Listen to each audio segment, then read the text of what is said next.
છે સનત કુમારોને પ્રણામ કર્યા, વંદન કર્યા, નમન કર્યા અને સુંદર આસન આપ્યું.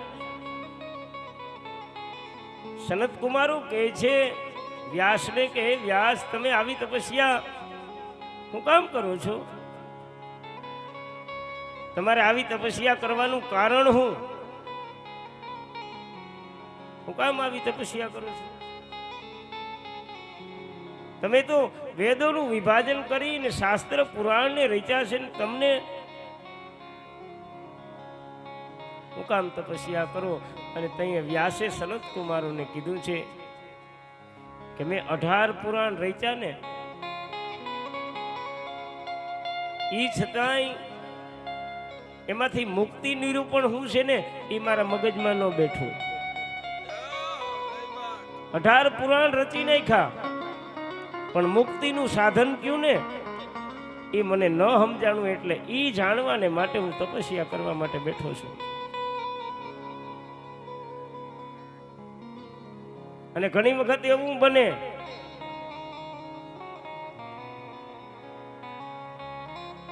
જે કામ કરતો હોય એ જ કામ ઘણી વખત એને મૂળનું ન સમજાણું હોય.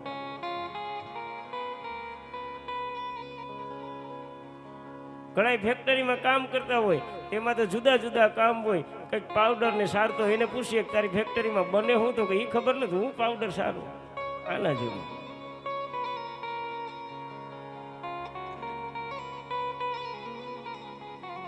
વ્યાસ કહે છે હે સનત કુમારો, મેં 18 પુરાણ રચ્યા પણ મને મુક્તિનું સાધન ન સમજાવ્યું.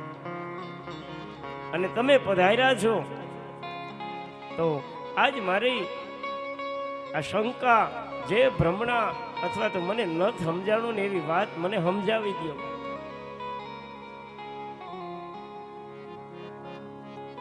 સનત કુમારોએ વ્યાસને કીધું છે, વ્યાસ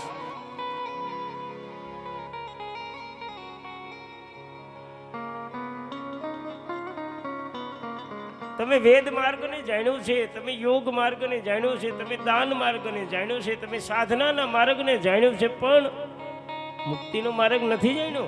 નહીં,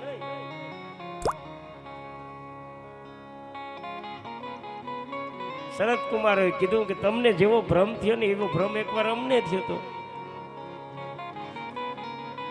એટલે અમે મંદરાચળ પર્વત ઉપર અમે તપસ્યા કરતા હતા આ ભ્રમ ભાંગવા માટે. એક સમય નંદિકેશ્વર આવ્યા અને નંદિકેશ્વરજીએ અમને આ ભ્રમ ભાંગ્યો. એટલે અમે જે નંદિકેશ્વર પાસેથી સાંભળ્યું ને એ તમને કહીએ છીએ.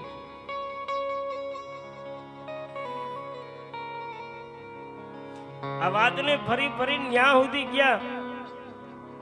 નૈમિષારણ્યમાં સૂતજીએ સૂતજીને પૂછ્યું. સૂતજીએ કીધું કે આવી ભ્રમણા મારા ગુરુને વ્યાસને થઈ હતી. વ્યાસની વાત કરી. સનત વ્યાસની વાત થઈ, કીધું કે આવી ભ્રમણા સનત કુમારને થઈ હતી. એને નંદિકેશ્વરે વાત સમજાવી. પણ આ વાત ફરી ફરી નંદિકેશ્વર સુધી હું કામ આવી એનું કારણ છે નંદિકેશ્વર છે ને એ શિવનો અંશ છે. અને આ વાત સમજાવેલી છે ગુરુ એટલે મહાદેવના મુખે સમજાવેલી વાત છે. વાત આ છે એટલે તો આને ગુરુમુખી વાણી કઈ છે. ભગવાન શિવ છે, જગતમાં ત્રિભુવન ગુરુ છે.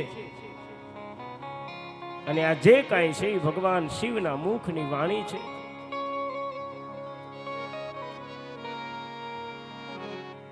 નંદિકેશ્વરે અમને જ્યારે પૂછ્યું ત્યારે અમે કીધું કે મુક્તિનું સાધન કયું? અને ત્યારે નંદિકેશ્વરે સનત કુમારોને કહ્યું હતું કે મુક્તિનું સાધન શ્રવણ, મનન અને કીર્તન. આ 3 સાધનમાંથી તમે સાધન પકડી લ્યો,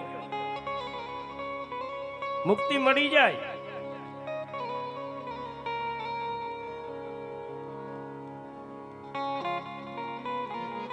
અને સાધ્ય, સાધક અને સાધન આ જગતમાં સાધ્ય જો કોઈ વસ્તુ હોય તો ભગવાન શિવ છે, છેલ્લામાં છેલ્લી વસ્તુ. સૌથી છેલ્લું જો કોઈ ફળ પામવું હોય ને તો મહાદેવનું ચરણ. આ જીવ શિવમાં ભળે, આનાથી કોઈ જગતમાં બીજી મોટી વસ્તુ નહીં.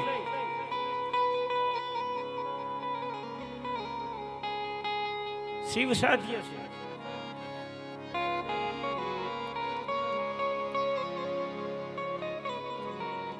અને આ મહાદેવ સુધી જીવને પહોંચવા માટેનું જો કોઈ સાધન હોય તો એ શ્રવણ, મનન ને કીર્તન, આ ત્રણ બસ.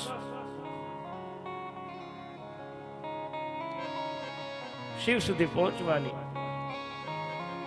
આ જીવને નિર્વાણ પદ પામવા માટે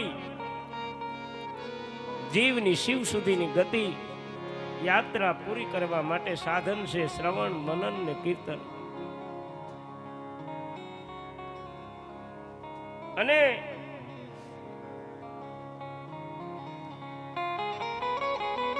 આ બસમાં બેહનારો માણસ કેવો હોય? કારણ કે સાધકની કેટેગરી હોય ને, બધાય સાધનમાં બધાયથી ન બેહાય. તો કે ઈ સાધનમાં બેહનારો સાધક હોય ને, જેણીએ શિવની કૃપાથી નિત્ય નૈમિતિક કર્મના ફળનો ત્યાગ કર્યો હોય ને, એ સાચો સાધક છે. કર્મ ફળને ત્યજી દે. કર્મ ફળને માણસ ક્યારે ત્યજી દે? તો કે ઈ સાધક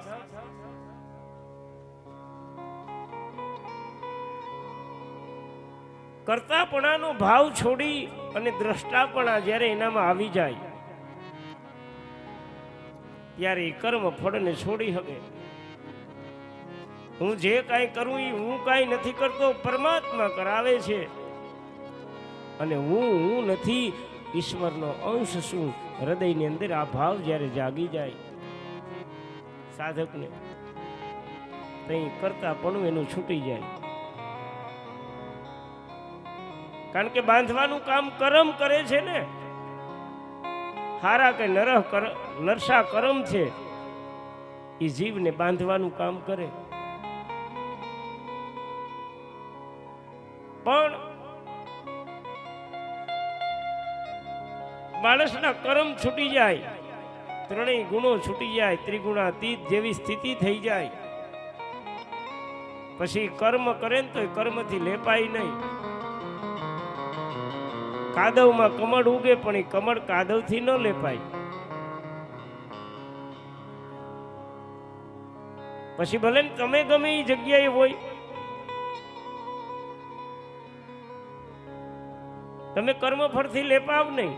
કબીરા તેરી ઝૂંપડી ને ગલા કટન કે પાસ, જો કરેગા વો ભરેગા, કબીરા તું ક્यों ઉદાસ. માણસ કર્મ ફળથી લેપાય નહીં સાધક. અને સાધક જે કઈ કર્મ કરે પરમાત્માને અર્પણ કરી દે, એનાથી સાધકને શિવ પદની પ્રાપ્તિ થાય, એની મુક્તિ થાય.